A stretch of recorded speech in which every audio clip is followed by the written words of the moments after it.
For the few that have actually read any terms and conditions, what sneaky things have you found? I was stoned and downloaded a mobile game some years ago and decided to read the terms and conditions. It was like 20 pages and mostly had to do with privacy and microtransaction stuff. In the back half a paragraph was the lyrics to Tutos Africa. I want to know what app this was. I want to know what drug that was. I know at some point Comcast was not responsible if it killed you. Haven't looked at it in years though, used to work for them, so you get to learn the terms pretty quickly. Comcast is not responsible if, during an interaction with one of our experienced customer service representatives, the customer's cranial region ruptures, or in any way, combusts due to any number of medical factors. Edit, guys, this is a joke. Comcast could run a network of assassins that sends out experienced customer service representatives to bust skulls and set people on fire, and it's legally fine cause the 2S says so. In fact, they probably already are. In the hiring contract for the last company I worked for, there was a line buried on page like 22 that said, if you email a certain email address on your first day saying you saw the line, you'd get a bonus day of PTO for the year. Did you get the bonus day? Nope, lol. I had a Victoria's Secret coupon that said Canadians are required to pass a math question or test in order to be eligible for the discount. I think I still have it at my desk. My job, in part, is writing terms and conditions, agreements, and disclosures for the bank I work at, so I actually do read a lot of T&Cs in homage to the amount of time my colleagues in the field put into writing 18 pages of shit no one but examiners read. The Canadian math requirement is the strangest I've ever seen. That's actually required of them by Canadian law, which does not allow any gaming or lotteries that are not officially sanctioned. It's just a technicality. So if you answer the question correctly, you haven't won a gamble, you've earned the reward. Gamma Station once made an immortal soul clause on April Fool's Day to prove that no one actually reads the terms and conditions. It read, by placing an order via this website on the first day of the fourth month of the year 2010 Anno Domini, you agree to grant us a non-transferable option to claim, for now and forevermore, your immortal soul. The devil's in the details. Thank you, customer, for actually reading our terms and conditions. Send us an email with the following content and we will send you a free box of chocolates. They did indeed send chocolate. CTRL plus F reading on every terms and conditions now, or other keywords. Result 1 of 1219. At a gun range one time I saw that if I yelled out I love dogs, my time and anything I buy is half price. I immediately did so, startling my best friend. That was awesome. The contract to a job I had working in the desert warned about the frequency of alien attacks. I was disappointed to go a year and a half without any, though. Hey, how much is that scar H on the wall? $3,000. I love dogs. Fuck. If you make money on TikTok, the owners can rightfully take the money. They can also use your videos in their advertisements without your permission, even if the videos are private. Cody Ko had to deal with this. Hippity hoppity, your TikTok is my property. DeviantArts 2S is basically a contract allowing them to print, reproduce, and profit from your art, if they so choose, without needing your permission or consent. Usually this takes the form of ads or contests, where they'll be used in public displays. If you post works that show a high level of technical skill, then you need to either sign it, or use a big ol' watermark.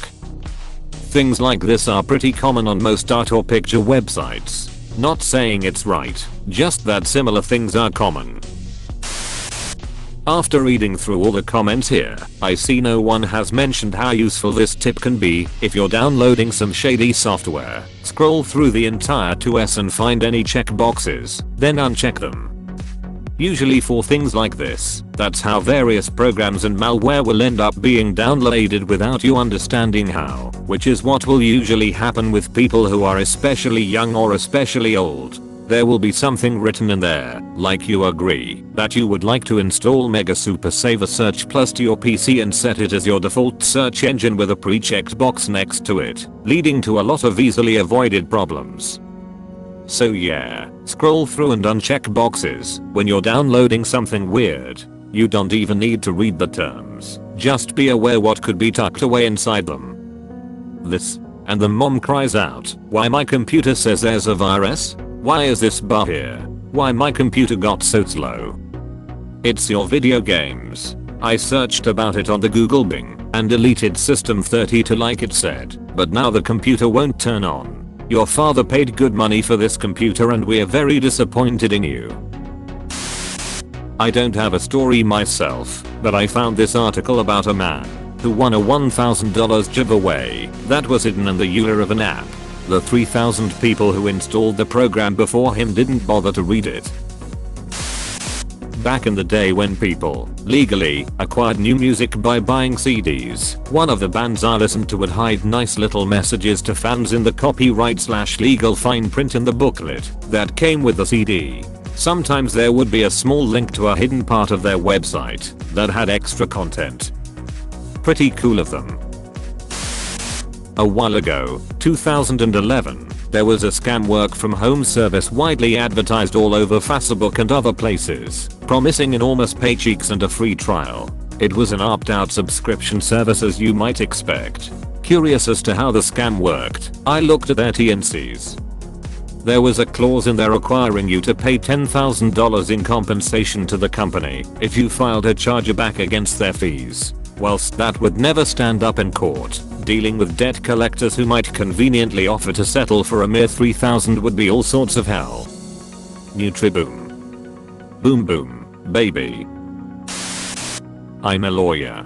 Whenever undergrads tell me they want to go to law school, I tell them to read the entire iTunes terms and conditions without skipping a single sentence. If they can't get through it, they don't have the discipline and attention to detail for law school.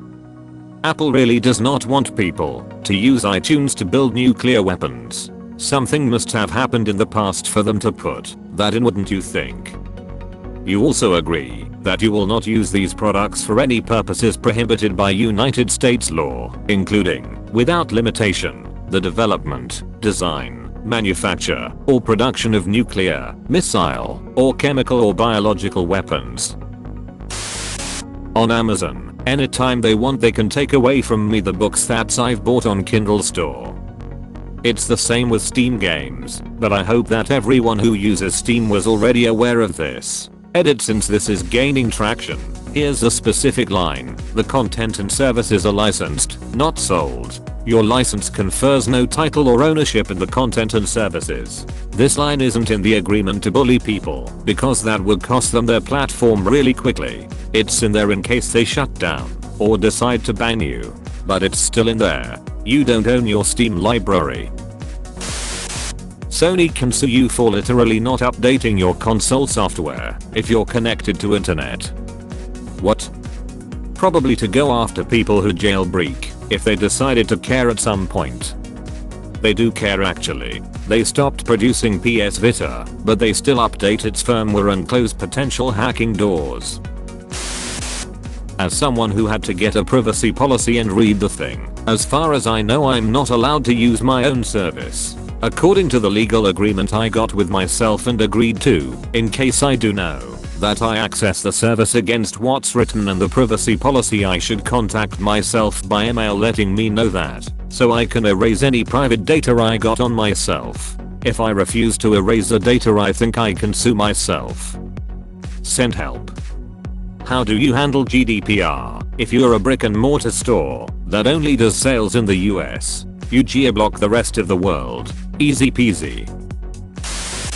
IDK if this is super surprising, but I read the entire lease for my first apartment and apparently I couldn't get out of my lease, even if I died. Might be so they have a claim against your estate for the remainder of the rent for the year.